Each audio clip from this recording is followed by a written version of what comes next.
حضرت خواجہ معین الدین چشتی کون ہیں؟ آج ان کی ذات کے کچھ ایسے پہلوؤں پر گفتگو کی جائے گی جو آپ نے پہلے کبھی نہیں سنی۔ آپ کا شجرہ نسب کیا ہے اور آپ کی ابتدائی زندگی کیسے گزری؟ آپ کے والد ماجد کی وفات کے بعد آپ کو جائیداد میں کیا حصہ ملا؟ ایک مجذوب نے کیسے آپ کے دل کی دنیا بدل ڈالی؟ آپ کس عجیب واقعہ سے اپنے پیر و مرشد کے ہاتھ بیعت ہوئے؟ آپ کا شیخ عبد القادر جیلانی رحمۃ اللہ علیہ سے کیا رشتہ ہے اور آپ کی ان سے کتنی بار ملاقات ہوئی؟ اور آج خواجہ معین الدین چشتی کے سفر و حضر میں پیش آئے واقعات، خاص کر حاکم محمد یادگار کی توبہ کے عجیب واقعہ کا ذکر بھی کیا جائے گا۔ ناظرین، ویڈیو کو مکمل دیکھیں اور کمنٹ سیکشن میں اپنی قیمتی رائے کا اظہار ضرور کریں اور چینل کو سبسکرائب بھی ضرور کیجیے۔ بسم اللہ الرحمن الرحیم۔ السلام علیکم۔ ناظرین کرام، حضرت خواجہ معین الدین چشتی در حقیقت ہند کے روحانی تاجدار ہیں۔ آپ کو اللہ تعالیٰ نے بلند شان عطا فرمائی۔ آپ صاحب کرامات بے شمار اور خوارق لا تعداد ہیں۔ علوم ظاہری و باطنی نہایت قوی الحال تھے۔ آپ کو خاص قرب الہی حاصل ہے۔ آپ مظہر انوار ہیں۔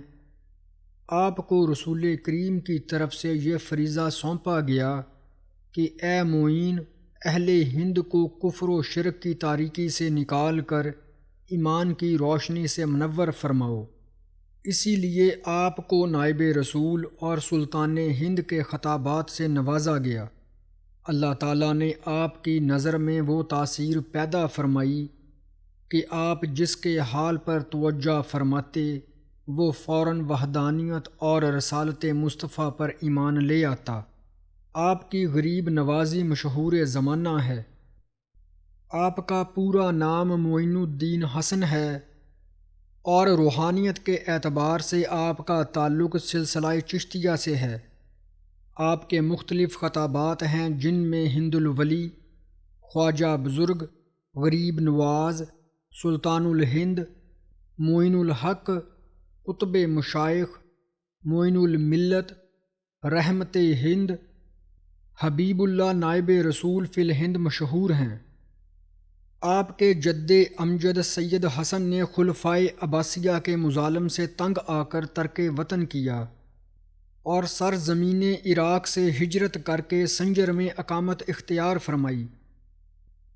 یہیں حضرت خواجہ غیاث الدین حسن کی ولادت ہوئی جو حضرت خواجہ معین الدین چشتی کے والد محترم ہیں۔ آپ نے اپنے والدین کے سایہ میں پرورش پائی، تعلیم و تربیت سے آراستہ ہوئے۔ خواجہ معین الدین کے والد صرف عالم فاضل ہی نہ تھے بلکہ ولی کامل بھی تھے۔ مشائخ خراسان میں ان کا ایک اپنا مقام تھا۔ فقر کے ساتھ ساتھ صاحب دولت و ثروت بھی تھے۔ آپ کا مزار مقدس بغداد شریف میں زیارت گاہ عوام و خاص ہے۔ حضرت معین الدین چشتی کا سلسلہ نسب 12 واسطوں سے سید الشہداء حضرت امام حسین رضی اللہ تعالی عنہ سے جا ملتا ہے اور آپ نجیب الطرفین سید ہیں۔ آپ کا سلسلہ نسب کچھ یوں ہے: حضرت خواجہ معین الدین حسن بن غیاث الدین حسن بن خواجہ کمال الدین بن سید احمد حسین بن سید نجم الدین طاہر بن سید عبد العزیز بن سید ابراہیم بن سید ادریس بن سید حضرت موسیٰ کاظم بن سیدنا حضرت امام صادق بن سیدنا حضرت امام باقر بن سیدنا حضرت امام زین العابدین بن سیدنا حضرت امام حسین بن سیدنا حضرت علی کرم اللہ وجہ کریم سے جا ملتا ہے۔ اور والدہ ماجدہ کی جانب سے 11 واسطوں سے آپ کا سلسلہ حضرت سیدنا حسن رضی اللہ تعالی عنہ سے جا ملتا ہے۔ ناظرین کرام، حضرت خواجہ معین الدین چشتی کی سن ولادت کی روایات مختلف ہیں۔ محققین کے نزدیک آپ کی سن ولادت 527 ہجری، ایک اور روایت کے مطابق 530 ہجری، ایک اور روایت میں 533 ہجری، ایک اور روایت میں 537 ہجری ہیں۔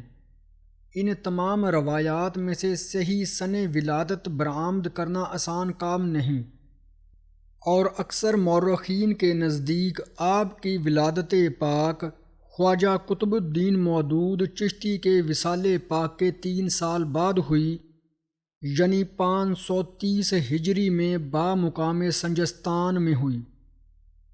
ناظرین کرام، حضرت خواجہ معین الدین چشتی کی والدہ ماجدہ محترمہ کا اسم مبارک بی بی ماہ نور المعروف با ام الورا تھا۔ آپ حضرت داؤد بن عبداللہ حنبلی کی صاحبزادی ہیں۔ آپ کی جائے ولادت اصفہان ہے۔ حضور شیخ عبد القادر جیلانی بھی حضرت عبداللہ حنبلی کے پوتے ہیں، اور حضرت خواجہ معین الدین چشتی کی والدہ ماجدہ بھی حضرت عبداللہ حنبلی کی پوتی ہیں، مگر دونوں کے والد آپس میں حقیقی بھائی ہیں، یعنی حضرت معین الدین چشتی کی والدہ ماجدہ سرکار غوث پاک کی چچا زاد بہن ہیں، اور اس رشتہ سے حضرت معین الدین چشتی حضور غوث پاک کے بانجے ہیں۔ بغداد شریف میں روایت مشہور ہے کہ حضرت خواجہ معین الدین اور حضور غوث پاک آپس میں خالہ زاد بھائی ہیں۔ اس رشتہ کے پیش نظر حضور معین الدین چشتی اور حضور غوث پاک کی مائیں آپس میں بہنیں ہیں، مگر تاریخ میں ایسی کوئی تصدیق نہیں ملتی کہ جس سے یہ معلوم ہو سکے کہ آپ دونوں کی والدہ ماجدہ بہنیں تھیں۔ ناظرین کرام، حضور غوث پاک سے ملاقات ہونے نہ ہونے کے متعلق مورخین میں ایک بحث چھڑی ہوئی ہے، مگر حضرت خواجہ معین الدین چشتی کی حضور غوث پاک سے 2 مرتبہ ملاقات ہوئی۔ حضرت خواجہ معین الدین چشتی اپنے زمانہ طالب علمی میں 20 سال کی عمر میں اپنے ماموں حضور غوث اعظم عبد القادر جیلانی رحمۃ اللہ علیہ کی خدمت اقدس میں پہلی بار حاضر ہوئے۔ یہ حاضری قصبہ جیل میں ہوئی۔ اس موقع پر آپ 5 مہینے 7 دن تک حضور غوث پاک کی خدمت میں حاضر رہے۔ حضور غوث پاک نے آپ کو اس ابتدائی حال میں دیکھ کر فرمایا، یہ مرد مقتدائے روزگار ہوگا اور بہت لوگ اس سے منزل مقصود کو پہنچیں گے۔ اور حضرت معین الدین چشتی کی دوسری ملاقات اس وقت ہوئی جب حضور غوث پاک جیلان میں تشریف رکھتے تھے۔ اس موقع پر جب حضرت غریب نواز با سلسلہ سیاحت ہندوستان تشریف لانے لگے تو حضور غوث پاک نے جناب باری میں آپ کے واسطے دعائے خیر فرما کر رخصت کیا۔ اس ملاقات کے دوران میں آپ جیلان سے بغداد شریف حضور غوث پاک کے ہمراہ تشریف لائے۔ جب آپ حضور غوث پاک کے یہاں مدعو ہوئے تو آپ نے عرض کیا کہ میں چشتی ہوں، غذائے روح درکار ہے۔ چونکہ حضور غوث پاک کو آپ کی خاطر دل سے منظور تھی، فرمایا کہ اگرچہ میرے مشرب میں سما نہیں ہے لیکن مجھے آپ کی خاطر منظور ہے۔ اس وقت بہت سے اولیاء اعظام مجلس عالی میں موجود تھے۔ حضور غوث پاک نے اپنی ردائے مبارک ایک خادم کو دے کر فرمایا کہ جس وقت میں مجلس سے باہر چلا جاؤں تو اس چادر کو حجرہ کے اندر بچھا کر باہر سے حجرہ کے کیواڑ بند کر دینا۔ جب حضور غوث پاک باہر تشریف لے گئے تو خادم نے ارشاد کی تعمیل کی۔ حجرہ کے کیواڑ بند ہوتے ہی صدہا قسم کے راگ و ساز کی آواز آنے لگی اور مجلس سماع ایسی گرم ہوئی اور وجد و حال کی یہ کیفیت ہوئی کہ دیکھنے والوں کی زبان پر کلمہ الہی خیر کیجیو جاری تھا۔ حضور غوث پاک اپنے عصائے مبارک سے زمین کو اس زور سے دابے ہوئے تھے کہ چہرہ مبارک سرخ ہو گیا۔ صدہا آدمی بے ہوش ہوئے، یہاں تک کہ بہت سے زخمی اور واصلے بحق ہو گئے۔ آخر حسب ایمائے مبارک حضور غوث پاک سماں بند ہوا۔ بعد ازاں حضور غوث پاک کی خدمت میں عرض کیا گیا کہ آپ کیوں زمین کو زور سے دابے ہوئے تھے اور کیوں روئے مبارک سرخ و عرق آلود ہو رہا تھا؟ فرمایا کہ جس وقت خواجہ صاحب پر وجد کی حالت طاری تھی، اس وقت تمام زمین و آسمان شجر و حجر حالت وجد میں تھے۔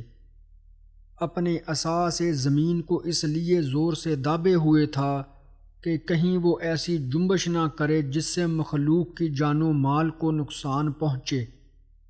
آپ کے عہد اوائل میں ملک خراسان فتنہ و فساد کا مرکز بنا ہوا تھا۔ خراسان کا بادشاہ سلطان سنجر سلجوقی، جو دولت سلجوقیہ کا آخری سلطان تھا، اس کے خلاف تاتاریوں کا گروہ بہت جوش و خروش میں کھڑا ہو کر تخت و تاراج کرنے لگا۔ سلطان سنجر اس فتنہ کی تاب نہ لا سکا۔ یہی وہ علاقہ تھا جس میں ایک طرف تاتاریوں کے مظالم برپا تھے اور دوسری طرف ملحد عقائد اسلام کے خلاف کفر پھیلا رہے تھے۔ تاتاری علاقہ خراسان میں حملہ آور ہوئے، بلاد طوس، مشہد مقدس، نشاپور برباد کیا، عورتوں کی بے عزتی کی اور لڑکوں اور لڑکیوں کو غلام بنایا، مساجد تباہ و برباد کر دی، اس قدر قتل عام کیا کہ لاشوں کے انبار لگ گئے۔ علماء و فقہا تک اس غارت غری سے محفوظ نہ رہے اور بہت سے علماء و فقہا اس فتنہ میں شہید ہوئے۔ ناظرین کرام، حضرت خواجہ معین الدین چشتی کے گھر کا ماحول انتہائی دینی تھا، اس لیے آپ کا بچپن ہی سے دین کی طرف از حد لگاؤ پیدا ہو گیا۔ بچپن میں اچھی عادات اپنائی اور والدین کی اطاعت کا درس گھر ہی سے سیکھ لیا۔ جب ذرا پڑھنے کے قابل ہوئے تو نماز یاد کر کے باقاعدہ نماز پڑھنے لگے۔ آپ کو بچپن ہی سے سچ بولنے کی عادت پڑ گئی۔ نشاپور اس زمانے میں سلطنت خراسانی کا صدر مقام اور علم و ادب کا گہوارہ تھا، اس لیے آپ کو حصول تعلیم کے لیے نشاپور میں کچھ دیر ٹھہرنا پڑا اور آپ نے ابتدائی دینی تعلیم کے حصول کا آغاز وہیں سے کیا۔ آپ کے والد غیاث الدین حسن کے بارے میں کہا جاتا ہے کہ وہ کام کے سلسلے میں گاہے بگاہے بغداد شریف جایا کرتے۔ ایک مرتبہ جب وہ بغداد شریف گئے ہوئے تھے تو وہیں ان کا وصال ہو گیا اور انہیں وہیں دروازہ شام کے قریب دفن کیا گیا۔ آپ کے 2 بھائی اور ایک ہمشیرہ تھی۔ والد کے وصال کے وقت آپ کی عمر 15 سال تھی۔ جب آپ کے والد خواجہ غیاث الدین حسن کا انتقال ہوا تو آپ کی والدہ نے ترکہ کو ان کے ورثہ میں تقسیم کر دیا۔ حضرت خواجہ معین الدین کے ترکہ میں ایک انگوروں کا باغ اور پن چکی حصے میں آئی۔ والد گرامی کے بعد آپ نے اسی باغ میں باغبانی کا کام سنبھال لیا اور باغ میں جب پانی دینے کی ضرورت پڑتی تو پانی بھی دیتے، غرض کہ آپ نے باغبانی کو اپنا ذریعہ معاش بنا لیا۔ باغ سے جو آمدن ہوتی اس سے اپنے اخراجات پورے کرتے اور جو رقم بچ جاتی اسے راہ خدا میں تقسیم کر دیتے۔ ناظرین کرام، ایک روز کا واقعہ ہے کہ حضرت خواجہ معین الدین چشتی حسب معمول اپنے باغ میں درختوں اور پودوں کو پانی دے رہے تھے کہ اس زمانے کے ایک بزرگ حضرت ابراہیم قندوزی گھومتے پھرتے آپ کے باغ میں آئے۔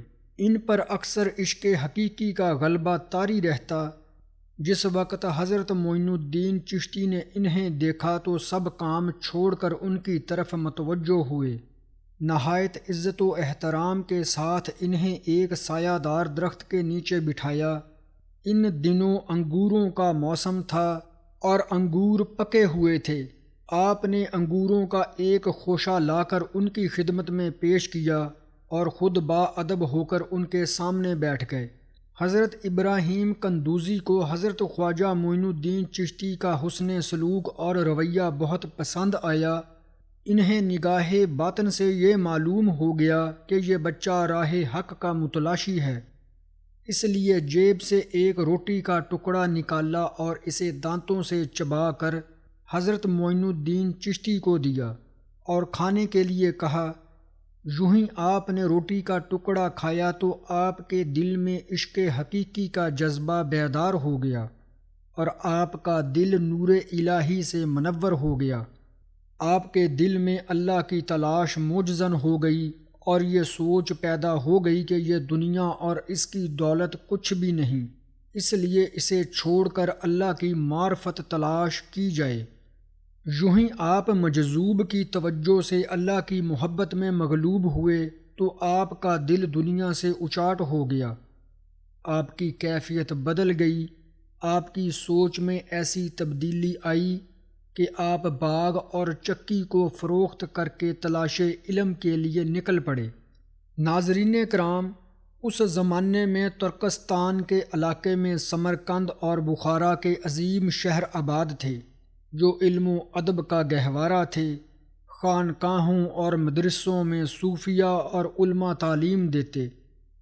آخر آپ نے ظاہری تعلیم حاصل کرنے کے لیے سمرقند اور بخارا کا رخ کیا۔ طویل سفر طے کرنے کے بعد آپ سمرقند پہنچے۔ آپ نے ایک دینی مدرسے میں داخل ہو کر قرآن کی تعلیم حاصل کرنا شروع کر دی۔ اس مدرسے میں مولانا اشرف الدین جیسے جید عالم دین کی خدمت میں رہے۔ یہیں آپ نے قرآن پاک حفظ کیا۔ مولانا اشرف الدین کی توجہ سے آپ نے چند ابتدائی کتب بھی پڑھنا شروع کی، مگر کچھ عرصہ کے بعد آپ نے بخارا کا رخ کیا۔ بخارا میں ان دنوں مولانا شیخ حسام الدین بخاری کی ذات گرامی بڑی شہرت یافتہ تھی۔ انتہائی قابل اور فاضل عالم تھے۔ آپ ان کی خدمت میں حاضر ہو کر ان کے تلامذہ میں شریک ہو گئے اور چند سالوں میں قرآن تفسیر، حدیث و فقہ اور علوم معقول و منقول کی تکمیل کی۔ آخر تکمیل تعلیم پر حضرت مولانا شیخ حسام الدین نے آپ کو دستار فضیلت بھی عطا فرمائی۔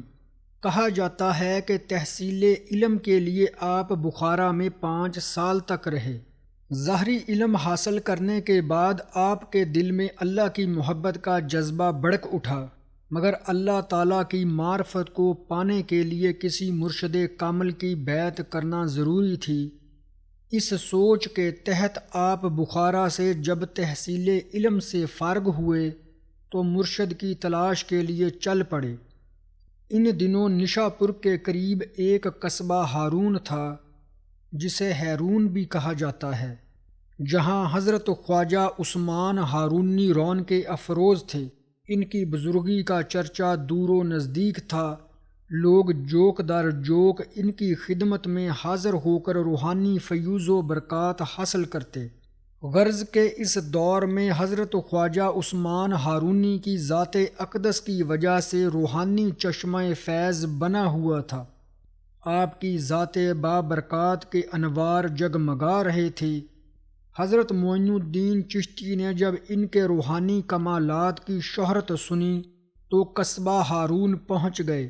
آپ کی خدمت اقدس میں حاضر ہوئے تو دل نے گواہی دی کہ یہاں سے اللہ کے کرم کا دروازہ کھل جائے گا۔ حضرت خواجہ عثمان ہارونی حقیقتاً عظیم المرتبت بزرگ تھے۔ ان کا تعلق سلسلہ چشتیہ سے تھا۔ انہیں سلسلہ چشتیہ کے اکابرین میں ایک خاص مقام حاصل ہے۔ حضرت خواجہ عثمان ہارونی نے جب آپ کو پہلی مرتبہ دیکھا تو نور باطن سے انہیں معلوم ہو گیا کہ اس نوجوان کی قسمت میں ولایت ہے اور یہ جوان ایک روز آسمان ولایت پر آفتاب بن کر چمکے گا۔ چنانچہ انہوں نے حضرت خواجہ معین الدین چشتی کو اپنے حلقہ ارادت میں شامل کرنے کا ارادہ فرما لیا۔ حضرت خواجہ عثمان ہارونی بعض اوقات بغداد شریف جایا کرتے اور بغداد شریف میں ہی انہوں نے حضرت خواجہ معین الدین چشتی کو اپنا مرید بنایا۔ حضرت خواجہ معین الدین چشتی کے بیعت ہونے کا واقعہ کچھ یوں ہے کہ حضرت خواجہ معین الدین چشتی کو شہر بغداد شریف میں حضرت خواجہ جنید بغدادی کی مسجد میں حضرت خواجہ عثمان ہارونی کی قدم بوسی کی سعادت نصیب ہوئی، اور اس وقت دیگر معزز مشائخ بھی خدمت میں حاضر تھے۔ یوں ہی خواجہ معین الدین چشتی نے سر زمین پر رکھا تو خواجہ عثمان ہارونی نے فرمایا کہ 2 گانا ادا کر۔ آپ نے 2 گانا ادا فرمایا، پھر فرمایا قبلہ کی طرف منہ کر کے بیٹھ جاؤ۔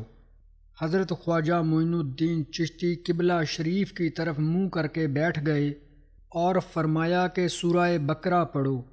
جب آپ نے سورہ بقرہ مکمل فرمائی تو پھر فرمایا 21 مرتبہ کلمہ سبحان پڑھو۔ جب آپ نے 21 مرتبہ کلمہ سبحان پڑھا تو خواجہ عثمان ہارونی خود کھڑے ہو کر منہ آسمان کی طرف کیا اور حضرت خواجہ معین الدین کا ہاتھ پکڑ کر فرمایا کہ میں نے تجھے اللہ عز و جل تک پہنچا دیا۔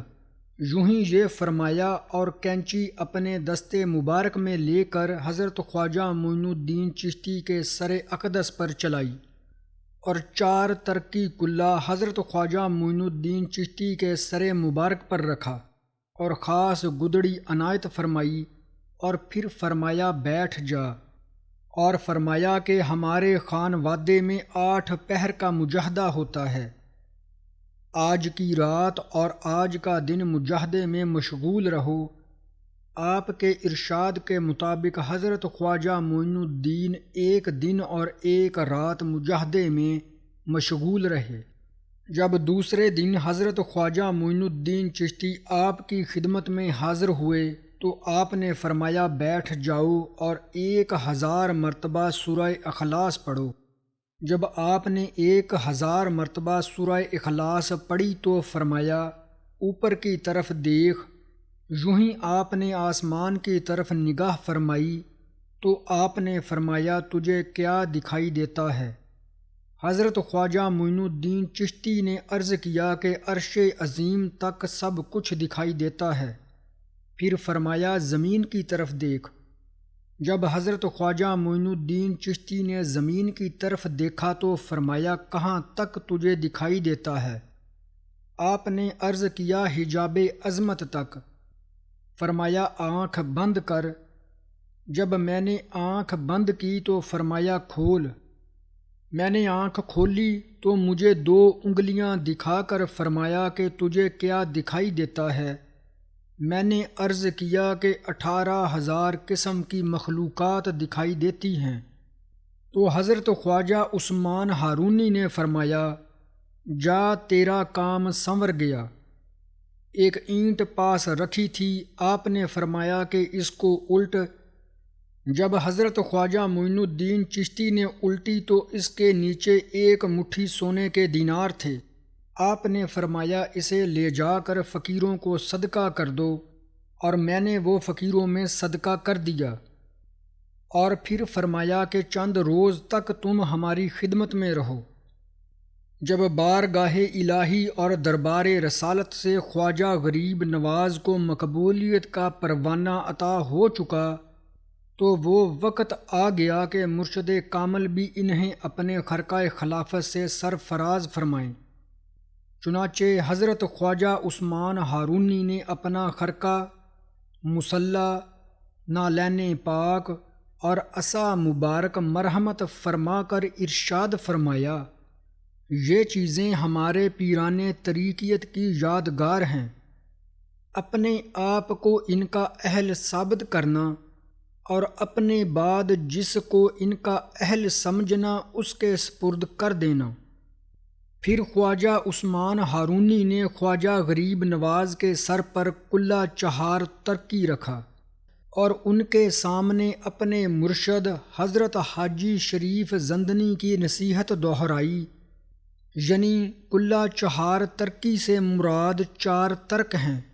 اول ترک دنیا، دوم ترک عقبہ، یعنی ہر وقت اپنی ذات کے لیے آخرت کی بھلائی نہ طلب کرتا رہے، بلکہ سوائے ذات الہی کی رضا کے اور کوئی غرض نہ رکھے۔ سونے اور کھانے کا ترک کرنا، مگر صرف اس قدر کہ جس سے زندگی قائم رہے، یعنی کم کھائے اور کم سوئے۔ چہارم خواہش نفس کا ترک کرنا، یعنی جو نفس کہے اس کے خلاف عمل کرنا، اور جو ان چار چیزوں کو ترک کرتا ہے وہی کلہ چہارم ترکی پہننے کا حقدار ہے۔ ناظرین کرام، حضرت خواجہ معین الدین چشتی کی زندگی کا کچھ حصہ سیر و سیاحت میں گزرا۔ جن علاقوں میں آپ نے بیشتر سفر کیے ان میں خراسان، سمرقند، بخارا، بغداد شریف، عراق، عرب، شام، بصرہ، دمشق، اصفہان، ہمدان، تبریز اور کرامان کے علاقے خاص طور پر قابل ذکر ہیں۔ آپ نے کچھ سفر اپنے پیر و مرشد کے ہمراہ بھی کیے۔ دوران سفر آپ کو مختلف مقامات پر کئی واقعات پیش آئے، ان میں سے چند ایک کا ذکر آپ کی خدمت میں پیش کرتے ہیں۔ آپ فرماتے ہیں کہ ایک مرتبہ میں اور میرے پیر و مرشد دریائے دجلہ کے کنارے پر پہنچے۔ اتفاق سے اس وقت وہاں کوئی کشتی نہ تھی۔ حضرت عثمان ہارونی نے مجھ سے فرمایا کہ اپنی آنکھیں بند کرو۔ میں نے اپنی آنکھیں بند کر لی۔ جب تھوڑی دیر کے بعد آنکھیں کھولی تو میں نے خود کو اور حضرت خواجہ عثمان ہارونی کو دریائے دجلہ کے دوسرے کنارے پر پایا۔ میں نے عرض کیا کہ یہ کیسے ہوا؟ آپ نے ارشاد فرمایا کہ میں نے 5 مرتبہ سورہ فاتحہ پڑھی اور دوسرے کنارے پر پہنچ گئے۔ حضرت خواجہ معین الدین چشتی فرماتے ہیں کہ ایک مرتبہ میں اپنے مرشد حضرت خواجہ عثمان ہارونی کے ہمراہ سفر میں تھا کہ ہم سیوستان پہنچے۔ وہاں پر ایک خانقاہ میں حضرت صدر الدین احمد سیوستانی اقامت گزین تھے۔ ہمہ وقت عبادت الہی میں مشغول رہتے۔ کئی دن تک میں ان کی خدمت میں حاضر رہا۔ ان کی کیفیت یہ تھی کہ کوئی بھی آدمی ان کے پاس سے خالی ہاتھ نہ لوٹتا۔ آپ اس کو اندر سے کوئی نہ کوئی چیز لا کر ضرور دیتے اور فرماتے کہ میرے حق میں دعا مانگو کہ میں اس دنیا سے اپنا ایمان سلامت لے کر جاؤں۔ اور جب قبر کی تنگی اور موت کی شدت کا احوال سنتے تو خوف سے بید کی مانند تھر تھر کانپنے لگ جاتے اور مسلسل 7 دن تک روتے رہتے، اور ان کا رونا اس قدر متاثر کن ہوتا کہ دیکھنے والوں کے بھی آنسو نکل آتے اور وہ بھی رونے لگ جاتے۔ جس وقت حضرت خواجہ معین الدین چشتی ان کی خدمت میں حاضر ہوئے تو اس وقت وہ گریہ فرما رہے تھے۔ جب طبیعت کچھ سنبھلی تو خواجہ معین الدین چشتی کی طرف توجہ فرمائی اور ارشاد فرمایا، اے عزیز، جسے موت آنے والی ہو اور جس کا حریف ملک الموت ہو، اسے ہنسنے اور سونے سے کیا غرض؟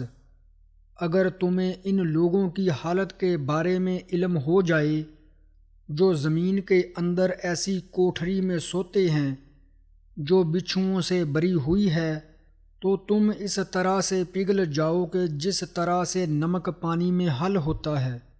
اس کے بعد سکوت فرمایا اور پھر ارشاد فرمایا، آج میں تمہیں 30 برس کے بعد یہ واقعہ سناتا ہوں۔ میں ایک دن بصرہ کے ایک قبرستان میں ایک اللہ کے درویش کے پاس بیٹھا ہوا تھا کہ ہمارے نزدیک ہی ایک قبر میں مردے کو عذاب ہو رہا تھا۔ جب اس مرد درویش کو کشف کے ذریعے عذاب قبر کے بارے میں علم ہوا تو انہوں نے ایک زبردست نعرہ مارا اور زمین پر گر گئے۔ میں نے آگے بڑھ کر ان کو اٹھانا چاہا تو دیکھا ان کی روح جسم سے پرواز کر گئی ہے اور پھر دیکھتے ہی دیکھتے ان کا جسم پانی ہو کر بہہ گیا۔ اے عزیز، اس دن سے مجھ پر قبر کی ہیبت طاری ہے، اس لیے بندہ کو دنیا میں اس قدر مشغول نہ ہونا چاہیے کہ وہ حق سے ہی غافل ہو جائے۔ ناظرین کرام، حضرت خواجہ معین الدین چشتی کا بیان ہے کہ ایک مرتبہ میں اپنے مرشد حضرت خواجہ عثمان ہارونی کے ہمراہ سفر کر رہا تھا۔ سفر کرتے ہوئے ہم اوش میں پہنچے اور حضرت شیخ بہاؤالدین اوشی سے ملاقات کی، جو بڑے صاحب علم و فضل اور واصلین حق میں سے تھے، اور ان کے ہاں یہ رواج تھا کہ جو کوئی بھی ان کے آستانہ عالیہ میں حاضر ہوتا خالی ہاتھ واپس نہ لوٹتا۔ اگر کسی کے پاس کپڑے نہ ہوتے تو حضرت شیخ بہاؤالدین اوشی اس کو کپڑے عنایت فرماتے، اور یہ سب کچھ پردہ غیب سے ظہور پذیر ہوتا۔ چند دنوں تک ہم ان بزرگ کی خدمت میں حاضر رہے۔ ایک دن انہوں نے ہمیں نصیحت کرتے ہوئے فرمایا، اے درویش، جو کچھ بھی تمہیں ملے اسے اللہ کی راہ میں دے دینا، دولت اکٹھی نہ کرنا، اللہ تعالیٰ کے بندوں کو کھانا کھلانا تاکہ تم اللہ تعالیٰ کے دوستوں میں سے ہو جاؤ۔ اسی طرح ایک اور واقعہ کے سفر کے دوران دوسرے درویشوں کے ساتھ ایک جگہ پر موجود تھے کہ گفتگو کے دوران یہ بات طے ہوئی کہ سب افراد ایک ایک کرامت دکھائیں۔ وہاں پر خواجہ معین الدین چشتی کے پیر و مرشد حضرت خواجہ عثمان ہارونی، حضرت محمد عارف اور حضرت شیخ علاء الدین کرمانی بھی تشریف فرما تھے۔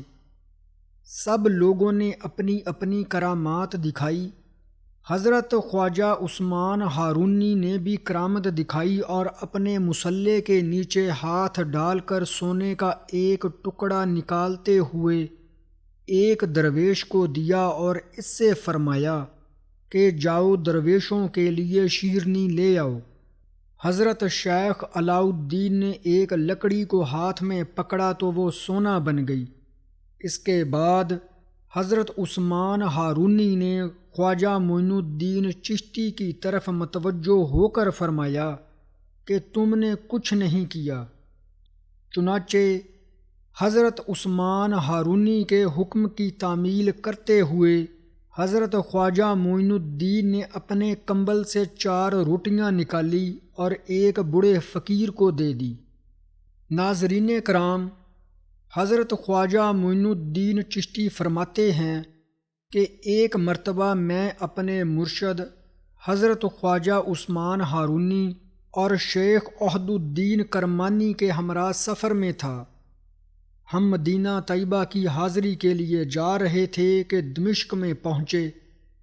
دمشق کی جامعہ مسجد کے سامنے انبیاء کرام علیہ السلام اجمعین کے مزارات مقدسہ کی زیارت کی سعادت حاصل کی اور یہاں کے درویشوں سے ملاقات کی۔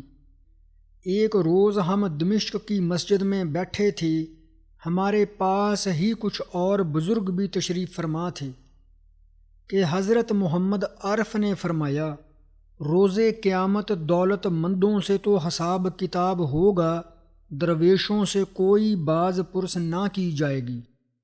ان کی یہ بات سن کر ایک شخص بحث کرنے لگا اور کہنے لگا کہ یہ کس کتاب میں لکھا ہے؟ حضرت محمد عارف کو اس وقت اتفاق سے کتاب کا نام یاد نہیں آ رہا تھا۔ انہوں نے تھوڑی دیر تک مراقبہ کیا۔ ملائکہ کو حکم ہوا کہ یہ بات جس کتاب میں لکھی ہے وہ کتاب اس شخص کو دکھا دی جائے۔ چنانچہ کتاب حاضر ہو گئی۔ حضرت محمد عارف نے اس شخص کے سامنے وہ کتاب رکھ دی۔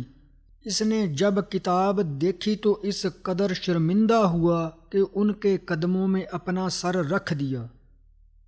ایک مرتبہ خواجہ معین الدین چشتی اور شیخ عہد الدین کرمانی نے دوران سفر ایک درویش کو دیکھا جو بڑے عبادت گزار اور ہمہ وقت یاد الہی میں مستغرق تھے۔ ان جیسا کامل بزرگ اور اللہ تعالیٰ کی یاد میں اس قدر مشغول رہنے والا میں نے کسی کو نہیں دیکھا۔ جب ہم ان کی خدمت میں حاضر ہوئے تو دیکھا ان کے جسم پر صرف روح تھی، جسم پر گوشت بالکل نہ تھا، گویا کہ ہڈیوں کا ڈھانچہ تھا۔ وہ بہت کم گفتگو کرتے۔ ہم نے آپس میں یہ بات طے کی کہ ان سے پوچھیں آپ کی یہ حالت کیوں ہوئی ہے۔ ابھی ہم آپس میں طے ہی کر رہے تھے کہ اس صاحب کرامت بزرگ نے کشف کے ذریعے ہماری قلبی کیفیت کے بارے میں جان لیا اور خود ہی اپنی حالت کے بارے میں بیان کرنا شروع کر دیا اور فرمانے لگے، اے درویش، میں ایک دن اپنے ایک دوست کے ہمراہ قبرستان میں گیا اور ہم دونوں ایک قبر کے پاس ٹھہر گئے۔ اتفاق سے میرے دوست نے کوئی ایسی بیہودہ بات کی جسے سن کر میری ہنسی نکل گئی۔ میرے ہنستے ہی مجھے ایک آواز سنائی دی کہ جس کے پیچھے موت کا فرشتہ لگا ہوا ہو اور اس کا گھر زمین کے نیچے سانپ اور بچھوؤں کے درمیان ہو، اس کا ہنسی سے کیا واسطہ۔ یہ آواز سنتے ہی میں آہستہ سے اٹھا اور اپنے دوست کو جانے کی اجازت دی، پھر اپنے گھر گیا اور اس کے بعد وہاں سے اس غار میں چلا آیا اور اس جگہ پر سکونت اختیار کی۔ اس روز سے مجھ پر ہیبت طاری ہے اور اس قدر خوف مسلط ہے کہ میری جان منہ کو آ رہی ہے۔ آج اس بات کو 40 برس گزر گئے ہیں، نہ تو میں کبھی ہنسا ہوں اور نہ ہی میں نے شرمندگی کے باعث اپنا سر اٹھا کر آسمان کی طرف دیکھا ہے کہ کل قیامت کے دن کیا شکل دکھاؤں گا۔ ہر وقت اپنے گناہوں کی طرف نگاہ کیے رہتا ہوں۔ ناظرین کرام، حاکم محمد یادگار کے راہ راست پر آنے کا واقعہ کچھ یوں ہے کہ جب حضرت خواجہ معین الدین شہروں میں اللہ کے بندوں کو فیض و برکات سے نوازتے ہوئے جب شہر بدخشاں میں پہنچے تو آپ نے بدخشاں کے ایک مشہور بزرگ سے ملاقات فرمائی جو بہت ضعیف تھے۔ ان کی عمر مبارک تقریباً 140 برس تھی۔ یہ بزرگ حضرت جنید بغدادی رحمۃ اللہ علیہ کی اولاد میں سے تھے۔ حضرت خواجہ معین الدین چشتی نے دیکھا کہ ان کا ایک پاؤں کٹا ہوا ہے، چنانچہ ان سے اس بارے میں دریافت فرمایا تو انہوں نے اس راز سے پردہ اٹھاتے ہوئے فرمایا کہ میں ایک عرصہ سے اس خانقاہ میں اعتکاف کی نیت کر کے عبادت الہی میں مشغول تھا اور نفسانی مجاہدہ کر رہا تھا۔ ایک روز میرے دل میں کسی دنیاوی حاجت کی غرض سے باہر جانے کا خیال پیدا ہوا۔ فرماتے ہیں کہ ابھی میں نے اپنا ایک پاؤں باہر نکالا ہی تھا کہ غیب سے ندا آئی، اے دعویٰ کرنے والے، ہمارے ساتھ عہد کر کے بلا دیا۔ اس آواز کا سننا تھا کہ میرا دل بے چین ہو گیا۔ میں نے اسی وقت چھری اٹھائی اور اپنا پاؤں کاٹ کر پھینک دیا اور فرمانے لگے کہ میرے دل میں اس دن سے یہ تصور جم کر رہ گیا ہے کہ کل قیامت کے روز اپنا یہ چہرہ لے کر کس طرح درویشوں کے سامنے جاؤں گا۔ ان کی یہ بات سن کر خواجہ معین الدین چشتی بہت متاثر ہوئے۔ تھوڑی دیر تک ان کی صحبت میں رہے اور پھر ان سے اجازت لے کر چل دیے۔ سفر کرتے ہوئے حضرت خواجہ معین الدین چشتی جب سبز وار میں پہنچے تو وہاں کا حکمران نہایت بے دین، بد کردار اور بد عقیدہ تھا۔ اس کا نام محمد یادگار تھا۔ یہ عیش و عشرت کا دل دادا تھا، برائی کی دلدل میں پوری طرح پھنسا ہوا تھا۔ اس نے سیر و تفریح کرنے کی غرض سے شہر سے باہر رہنے کے لیے ایک خوبصورت اور عالی شان باغ تعمیر کرا رکھا تھا۔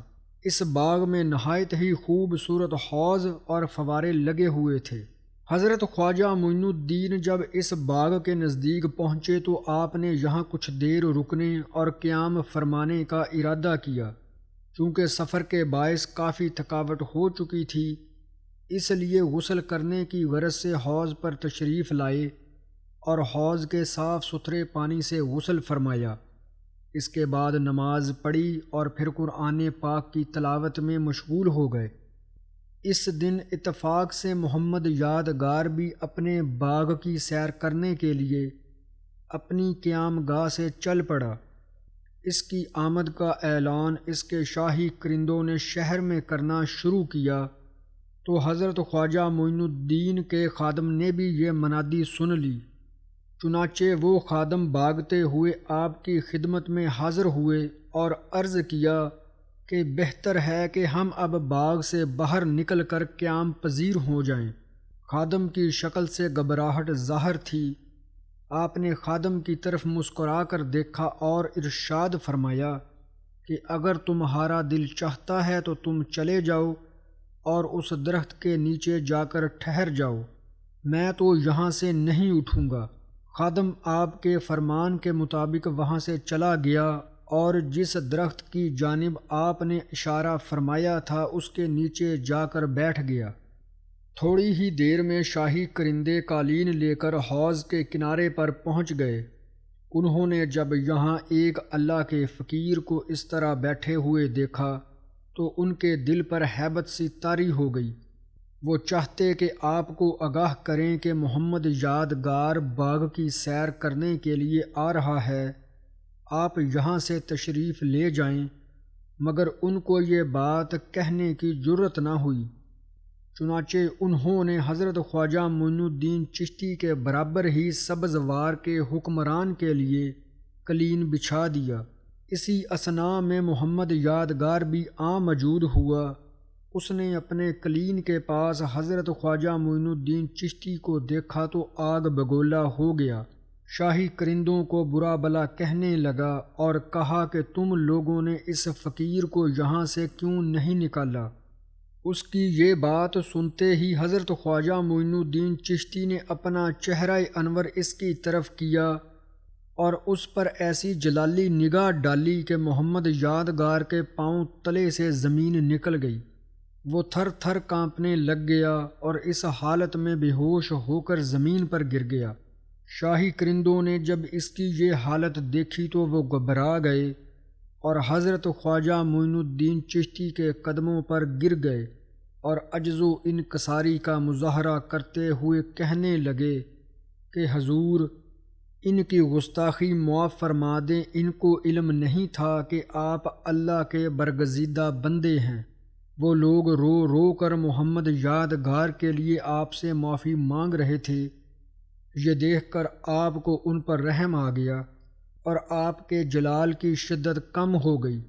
جو خادم درویش آپ کے حکم کے مطابق سامنے ایک درخت کے نیچے ٹھہرا ہوا تھا، اسے قریب بلایا اور حکم فرمایا کہ اس حوض سے تھوڑا سا پانی لو اور بسم اللہ الرحمن الرحیم پڑھ کر اس شخص کے چہرے پر چھینٹا مار دو۔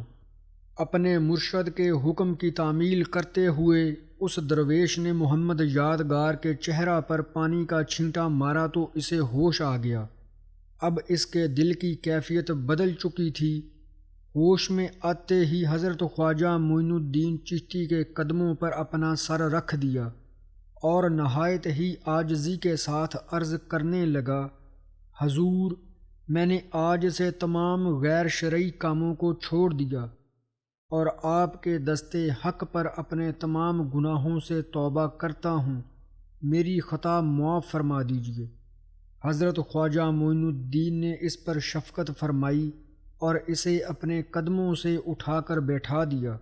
اس کے بعد آپ نے ارشاد فرمایا کہ اہل بیت کی محبت کا دعویٰ کرنا اور ان کی پیروی نہ کرنا بڑی عجیب سی بات ہے۔ پھر آپ نے ان کے سامنے ایسے مدلل اور پر اثر انداز میں اہل بیت اور خلفائے راشدین کے فضائل و مناقب بیان فرمائے کہ محمد یادگار اور وہاں پر موجود دیگر لوگوں کے قلوب پر رکت طاری ہو گئی اور وہ سب رونے لگے۔ محمد یادگار بھی اٹھا، اس نے حوض کے پانی سے وضو کیا اور اسی جگہ پر 2 رکعت نفل نماز شکرانے کی ادا کرنے کے بعد آپ کے سامنے بیعت کے لیے اپنا ہاتھ بڑھا دیا۔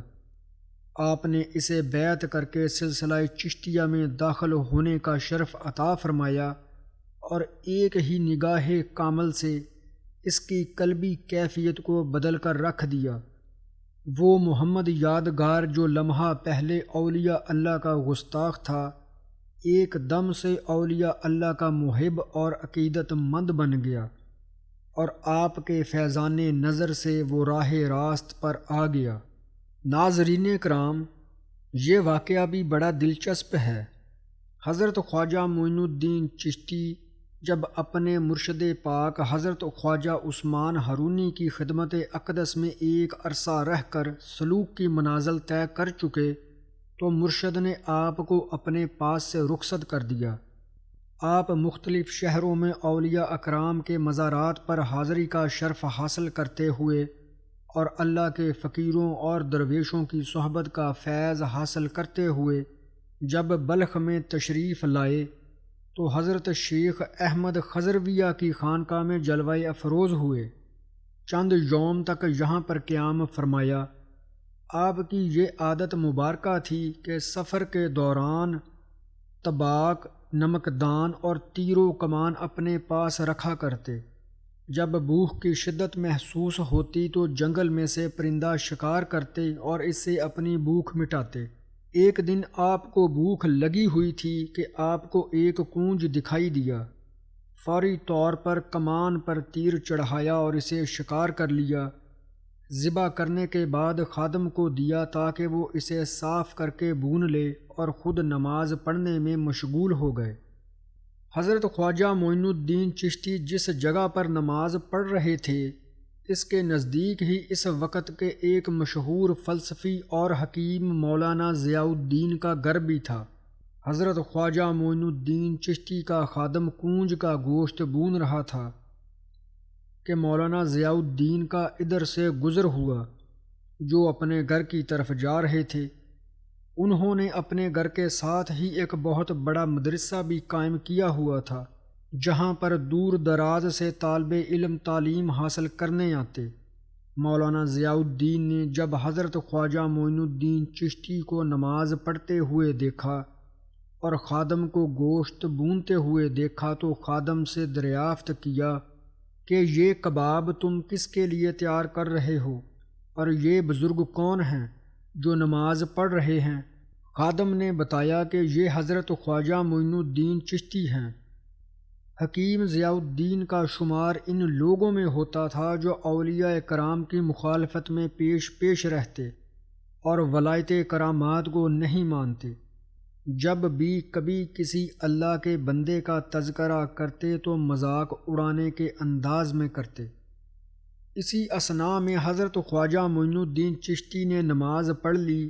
آپ نے مولانا ضیاء الدین کی طرف ایک نگاہ ڈالی۔ نگاہ کے پڑتے ہی مولانا کی حالت غیر ہو گئی اور زمین پر گر گئے اور تڑپنا شروع کر دیا۔ سکتہ کی کیفیت طاری ہو گئی اور ان کی آنکھیں کھلی ہوئی تھی اور ہوش و حواس سے بیگانہ ہو چکے۔